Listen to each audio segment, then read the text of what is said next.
10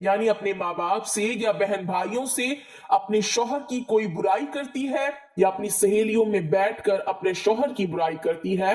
تو ایسی باتیں شوہر کے دل میں نفرت پیدا کرتی ہے، جو کہ شوہر کے لیے باعث شرمندگی ہوتی ہے۔ یہی وجہ ہوتی ہے کہ ایسی خواتین کبھی اپنے شوہر کے دل پر راج نہیں کر سکتی۔ اسی لیے خواتین کو چاہیے کہ وہ کبھی بھی اپنے گھر والوں یا اپنی سہیلیوں کے سامنے اپنے شوہر کی کوئی برائی نہ کریں۔ اور ایسے ہی جیسے خواتین کو اپنی تعریف سننا بہت پسند ہوتا ہے تو مرد حضرات کو بھی اپنی تعریف سننا بہت اچھا لگتا ہے۔ اس لیے خواتین کو چاہیے کہ وہ اپنے شوہروں کی ہمیشہ تعریف کریں،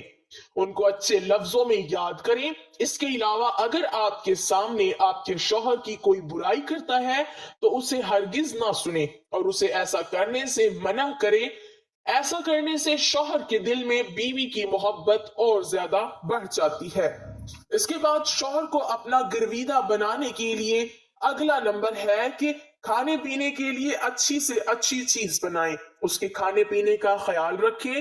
جو چیزیں اس کو کھانے میں پسند ہے اس کی پسند کی چیزیں بنائیں، کیونکہ اگر کسی خاتون کو کھانا بنانا اچھا آتا ہے تو اس بات پر اس کا شوہر فخر کرتا ہے اور یہ شوہر چاہتا ہے کہ اس کی بیوی اس کے لیے کوئی ایسی چیز بنائے جو اس کو بہت پسند ہو۔ شوہر جب شام کو تھکا ہارا گھر واپس آتا ہے تو خواتین اگر ان کے لیے اچھا کھانا بنائیں گی تو ان کا موڈ بھی فریش ہوگا اور گھریلو ناچاکیاں پیدا نہیں ہوں گی، اور اس طرح سے شوہر اور بیوی دونوں کے دلوں میں محبت اور زیادہ بڑھے گی۔ چوتھے نمبر پر تمام خواتین کو یہ چاہیے کہ وہ ہر بات پر طنز نہ کریں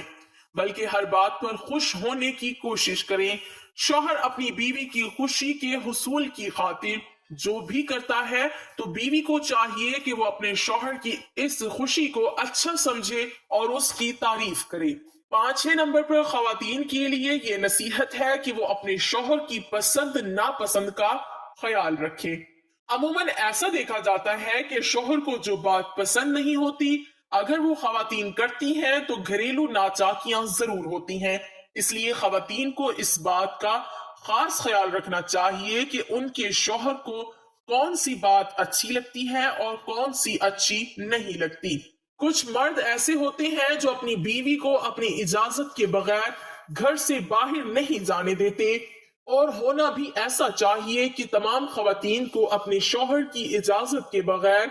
اپنے گھر سے نہیں نکلنا چاہیے۔ اس کے علاوہ دیگر معاملات میں بھی ہمیشہ اپنے شوہر کی پسند ناپسند کا خیال رکھیں۔ ناظرین، زندگی میں اتار چڑھاؤ آتے رہتے ہیں، کبھی اچھے دن تو کبھی برے دن۔ اس لیے سب سے اچھی بیوی وہ ہوتی ہے جو اپنے شوہر کا مشکل وقت میں ساتھ دیتی ہے۔ جب شوہر کی کمائی اچھی ہو تو ہر بیوی ہی ساتھ دینے کے لیے رضامند ہوتی ہے، لیکن جب شوہر پر مشکل وقت آتا ہے ایسے وقت میں جو بیوی ساتھ دیتی ہے یقیناً وہ شوہر کے دل پہ راج کرتی ہے، کیونکہ شوہر اس بات کو ریئلائز کرتا ہے کہ ایسے وقت میں کہ جب سب اپنے ساتھ چھوڑ جاتے ہیں تو اس کی بیوی ساتھ ہے، تو یقیناً اس سے بہتر اس کے لیے کوئی اور رشتہ نہیں ہو سکتا۔ ناظرین، اگلی اور بہت اہم بات یہ ہے کہ جو خواتین عموماً یہ شکایت کرتی ہیں کہ ان کے شوہر حضرات دوسری خواتین میں زیادہ دلچسپی لیتے ہیں تو ان کو اس بات کا خیال رکھنا چاہیے کہ وہ اپنے شوہر کے لیے بند سور کر رہے۔ شام کو جب شوہر کام سے واپس آئے تو ایسا نہ ہو کہ بکھرے بالوں میلے کپڑوں کے ساتھ ان کا استقبال کرے، صاف ستھرا لباس پہن کر بند سور کر اپنے شوہر کا مسکراتے ہوئے استقبال کرے۔ یہ کام جو خواتین کرتی ہیں وہ اپنے شوہروں کے دل پہ راج کرتی ہیں، کیونکہ ہر شوہر چاہتا ہے کہ اس کی بیوی صرف اسی کے لیے تیار ہو، اسی کے لیے بنے سورے۔ لیکن عموماً خواتین یہ غلطی کر جاتی ہیں کہ وہ جب گھر سے باہر کہیں جاتی ہے تو بھرپور طریقے سے تیار ہو کر جاتی ہیں، لیکن گھر میں رہتے ہوئے وہ اپنے آپ کو اپنے شوہر کے لیے بنا سنوار کر نہیں رکھتی، اور یہی وہ وجہ ہوتی ہے کہ جب ان کے شوہر کسی اور لڑکی میں انٹرسٹڈ ہوتے ہیں۔ آٹھویں اہم بات یہ ہے کہ خواتین کو چاہیے کہ وہ اپنے شوہر کے گھر والوں کی بہت عزت کرے۔ اپنے شوہر کے بہن بھائیوں کی، ان کے ماں باپ کی عزت کرے، احترام کرے، ان کی خدمت کرے۔ یہ وہ کام ہوتا ہے جو مرد کے دل کے اندر اپنی بیوی کی قدر، اہمیت، عزت کو بڑھا دیتا ہے۔ 9ویں نمبر پر ایک بہت اہم بات جو خواتین اپنا لیں تو اپنے شوہر کو اپنا گرویدہ بنا سکتی ہیں، وہ یہ کہ جب ان کا شوہر کبھی مشکل میں ہو، کسی تکلیف میں مبتلا ہو، کسی بیماری میں مبتلا ہو، تو ایسے وقت میں اپنے شوہر کا بھرپور خیال رکھیں، ان کے کھانے پینے کا خیال رکھیں تاکہ وہ جلد صحت مند ہو جائے اور بھرپور طریقے سے اپنی زندگی کو آپ مل کر جئیں۔